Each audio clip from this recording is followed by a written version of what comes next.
उनको कहिए कि फर्जी चालान से जो राजस्व आ रहा है वो अब चुनाव की तैयारी करें और चंदा की उगाही करें। शराब जो माफिया है उससे जो पैसा आ रहा है उसको ले करके जदयू कार्यालय में पहुंचाने के लिए उनको बोलिए। शीला मंडल जी की बेचारी की कोई हैसियत है? क्लर्क और चपरासी से ज़्यादा वैल्यू नीतीश कुमार के नज़रों में नहीं होता है। आप जा करके पता कर लीजिए। मुख्यमंत्री जी एक आध बार मिलते भी हैं किसी से क्या? पता कीजिए। जब साइकिल बांट रहे थे तो गली गली में शराब की दुकान क्यों खुलवाए थे? उस समय उनके गांधी जी कहाँ, उनकी आत्मा जो थी वो कहाँ मर गई थी गांधी जी? नमस्कार, आप देख रहे हैं निष्कर्ष न्यूज और मैं हूँ आपके साथ प्राची सिंह।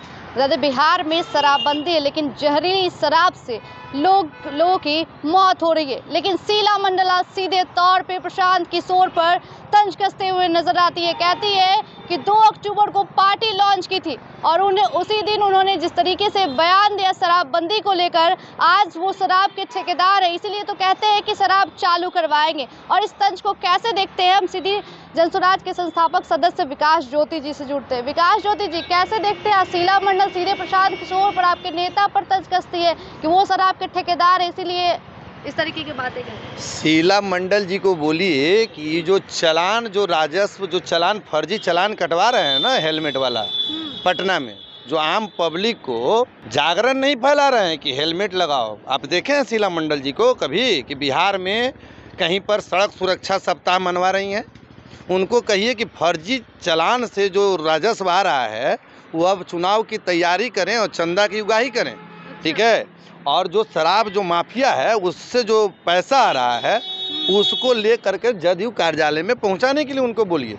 बयान उन लोगों को शोभा नहीं देता है। अच्छा। ठीक है, उसी के लिए उनको बैठाया गया। शीला मंडल जी की बेचारी की कोई हैसियत है? कोई हैसियत नहीं। जदयू के मंत्री का और विधायक का क्लर्क और चपरासी से ज़्यादा वैल्यू नीतीश कुमार के नज़रों में नहीं होता है। आप जा करके पता कर लीजिए। मुख्यमंत्री जी एक आध बार मिलते भी हैं किसी से क्या? पता कीजिए। तो लगातार समीक्षा बैठक करते हैं सभी के साथ। बैठके में भेंट हो जाता है कि मुख्यमंत्री हैं। मुख्यमंत्री आवास में किसी का प्रवेश नहीं होता है। उन लोगों का क्लर्क और चपरासी के बराबर ही वैल्यू दिया गया है। अच्छा। बिहार में तो शीला मंडल जी क्या बोलेंगी, उनको क्या पता है?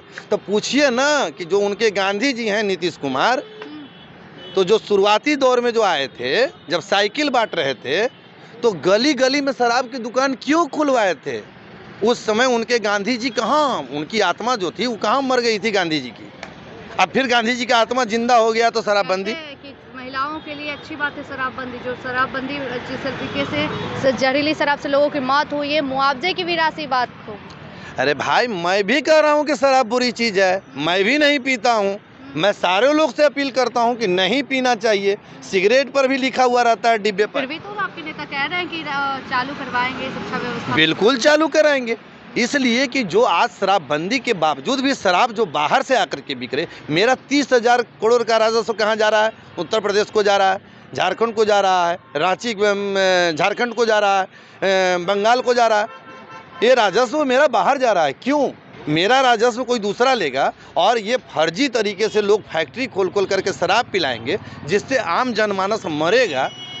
क्या ये सही है क्या? तो कह रहे हैं महिलाएं आज सुरक्षित है। महिलाओं के घर में जिस तरीके से बहू बेटियां को इज्जत जिस तरीके से नीलामी होती थी, पति पी कर जाते थे, और लेकिन अब नहीं हो रहा है। इसकी गारंटी कौन ले रहे हैं? तो तलाक का जो मामला चल रहा है सारा कोर्ट में, जितने तलाक के मामले आ रहे हैं शराबबंदी के बाद, तो क्या आ रहे हैं वो, मतलब शराब पी करके जा करके दे रहा है। देखिए, ये नैतिक मूल्यों की गिरावट के कारण बहुत सारी घटनाएं घटती है। गोवा में तो महिला नहीं होंगे, मुंबई में तो महिला नहीं होंगे, दिल्ली में तो महिला नहीं होंगे, कोलकाता में तो महिला नहीं होंगे।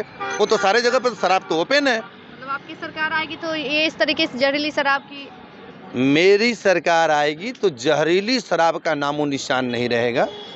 जो सरकार द्वारा वैधानिक जो सिस्टम के द्वारा जो चलेगा उसको अनुमति प्रदान किया जाएगा और इस तरह के जो माफिया तंत्र हैं उनको कहीं भी बिहार में स्थान नहीं दिया जाएगा। अच्छा, तरारी उपचुनाव में आपके कैंडिडेट का नाम की घोषणा हो गई, लेकिन वहां से सुनील पांडे जो कि बाहुबली नेता है, बीजेपी के हवाले से, सूत्रों के हवाले कहा जा रहा है कि वहां से सुनील पांडे को ही उतारा जाएगा या फिर उनके बेटे को। कैसे चुनौती, जिस तरीके से वो वहां के बहुत बार के विधायक भी रह चुके हैं और ये पहली बार के कैंडिडेट, भूमियारों के गढ़ में राजपूत का जलवा चलेगा।